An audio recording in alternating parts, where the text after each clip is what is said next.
Tage gehen wir hin und wir haben mal gesagt, wir haben doch die Rollen für die Hochzeitsgeschichte.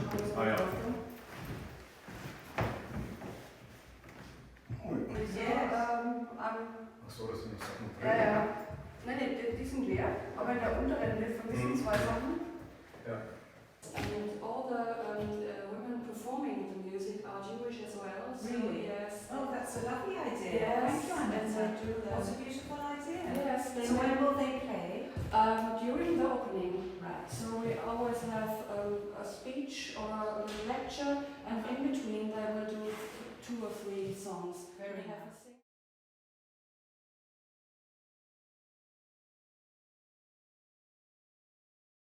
Ja, sehr geehrte Frau Schreiber, sehr geehrter Herr Schreiber, sehr geehrte Frau Dr. Deusel, Frau Dr. Denz, liebe Frau Else, sehr geehrter Herr Schön, lieber Rainer C. mit Ehefrau Silvia, liebe Annette und Robert, sehr geehrte Anwesende. Als zweite Bürgermeisterin des Marktes Hirscheid darf ich Sie sehr herzlich hier im Schloss Sassanfahrt willkommen heißen. Briefe, von Hand geschrieben, gelten bis heute als die persönlichsten Andenken, die man von dem Verfasser. Als kleine Erinnerung möchte ich Ihnen kurz was überreichen. Ihnen für Sie und Ihren Mann. Halt, jetzt brauchen wir wieder die Maske.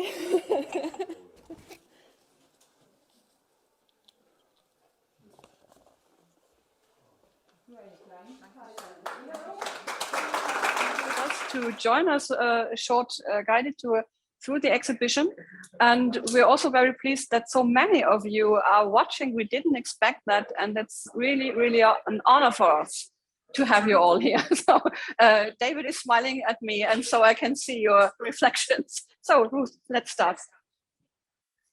So the opening is the sculpture of grandfather Shmuel Samuel Merel, who was Ruth's grandfather, who lived here in Sassanfahrt with his family in the 1930s.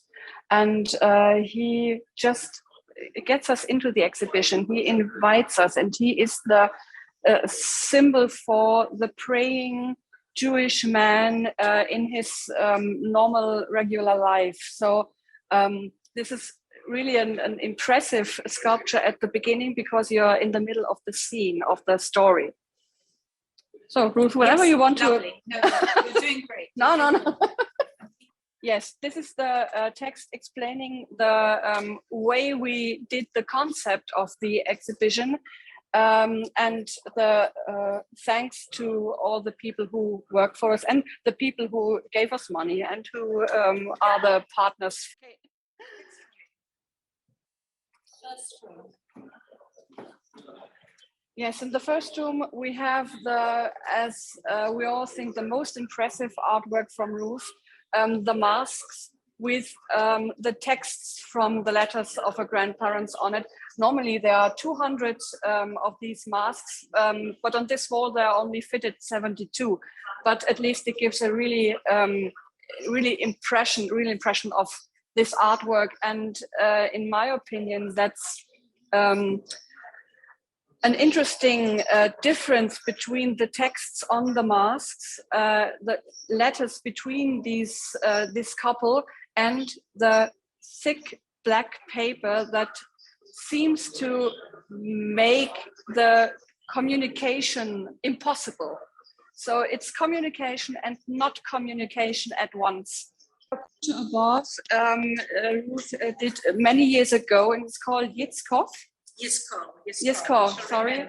We should remember. It's the remembrance prayer, I think. Yes. That's right. Yeah, exactly. yeah. So, and you can see the figure, which is really inside itself, and it's really praying and occupied with the self thoughts. Right.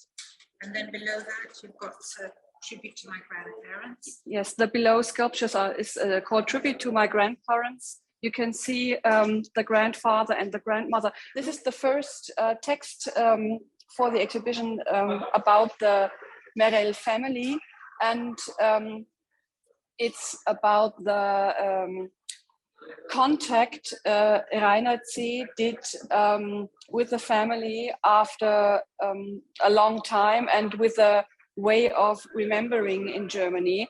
And the research of Rainer started maybe at the same, a little bit later, when Ruth began to work with her art and to connect the family history with her artwork. Yes. So here we have a Shulchan Shabbat. Shulchan Shabbat, yeah. Like a dream version or a ghostly version of the Shulchan Shabbat. The candles, the wine cups, and the plate for the challah, for the bread.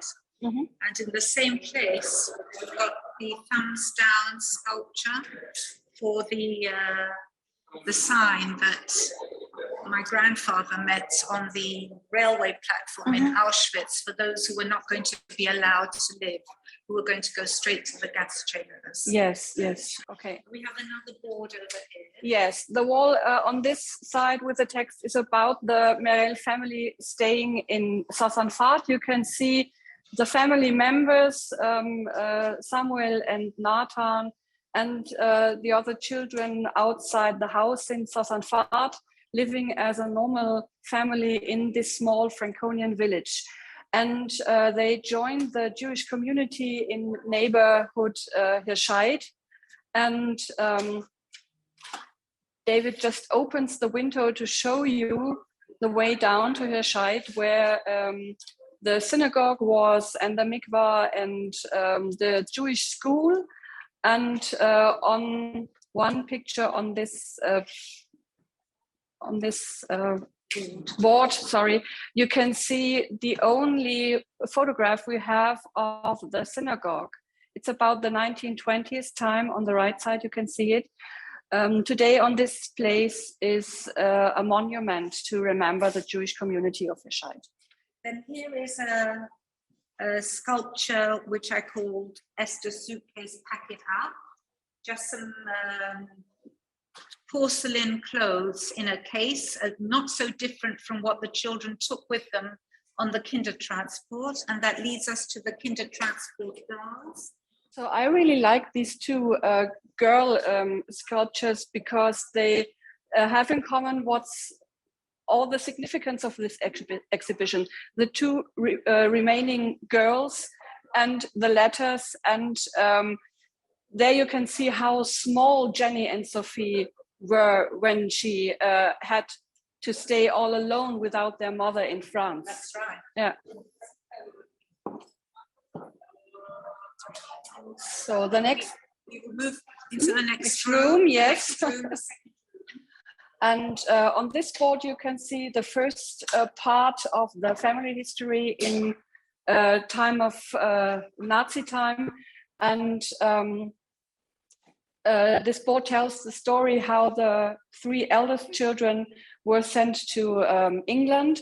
You can see in this row all family members with on pictures, on photographs. And that's, I think, is really important for the visitors because they see real people, real persons living here in Sassanfahrt, and they all had to leave. And here in the middle, we have my Shulchan Aruch, my lay table. The tablecloth is made again from letters, texts in German and in English translation. And we've got on it some old plates. Some of them actually came originally from Germany, the three with the green and pink borders. The others are other old china plates on which I printed some family photographs. And in the middle is a ceramic book, again with pictures and letters taken out of the letters from the text of the book, of the letters from my grandparents. So maybe we can have a look at the back side of one of these plates. So you can see the writing Hutschenreuter Selb. And Hutschenreuter is a very famous company for porcelain and so on. And it's located in Upper Franconia, such as we are now at the moment. So this is a really connection to this region. And here are 4 drawings again, based on the photographs and the letters, I copied 4 photographs and drew them onto photocopies of 4 of the letters. So And then we start with the 8 screen prints. Well, one is missing actually. One never made it. yes, we're looking for it. Somewhere between Jerusalem and Germany. This is the first one. It's the Kindertransport, which saved my father, Nathan, Sabi, and his sister Esther. And there's a text here. On the next board is the second part of the family story in the Nazi time, and there we have the passports of Sophie and Jenny, which were written in Bamberg, and you can see they were really living here at this country where we are now, and about the meeting of the children again after the war, 1946 in London, and the last postcards from Samuel to his children. This screen print is of Brussels, where my grandparents escaped with the 2 girls when the Germans when they escaped Germany in the summer of 1939, and they had about 10 good months in Brussels before the Nazis invaded Belgium, and that's what I'm showing here. Background of Brussels with potatoes and onions that they used to buy in the market, and some of the letters that they wrote at that time.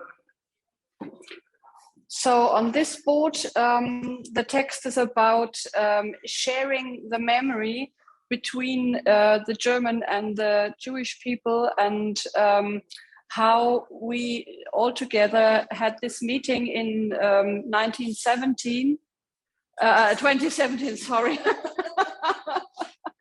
So 4 years ago, when we all met in Sassanfahrt to lay the Stolpersteine, and maybe some of you is recognizing him or herself on this group photograph.